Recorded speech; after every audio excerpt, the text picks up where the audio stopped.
My name is Mike Simpson, and I'm a orthopedic spine surgeon. I think I had a unique experience really in my training. I mean, I had the opportunity as an orthopedic surgeon to kind of see the orthopedic side for several years. But following that training in Ohio, I did a neurosurgical and an orthopedic fellowship in spine surgery at the Rothman Institute in Pennsylvania. And there we had really the two perspectives on spine surgery.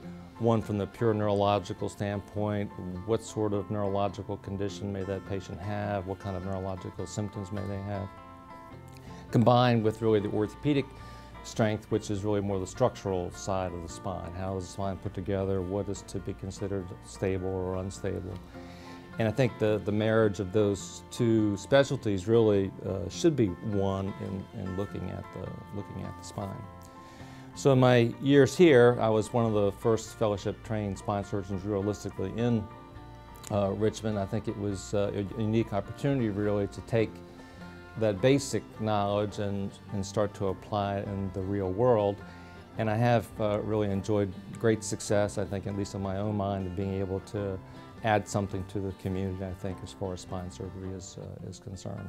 Once they get to know me and feel comfortable with me, I think it's really a great situation on both sides because they feel quite confident with me as their doctor, and particularly for the patients that are undergoing surgery. If you don't feel confident with your doctor, you're going to have a lot of difficulty. So it's very important to establish that rapport with the patient so they understand where you're coming from and establish that sense of that this guy is real, that this guy really has your best interest in hand. And I think if you ever come to see me, you'll sometimes understand you have to wait a while because I am spending a lot of time with that last patient. We can't always make a judgment who we're going to see that day or how much time I'm going to have to spend with them or how many questions this patient may have. But the reality is I'm going to spend time with each one of those patients until they're satisfied with the discussion. I have a little farm in Goochland, and I'm a hobby farmer and a woodworker.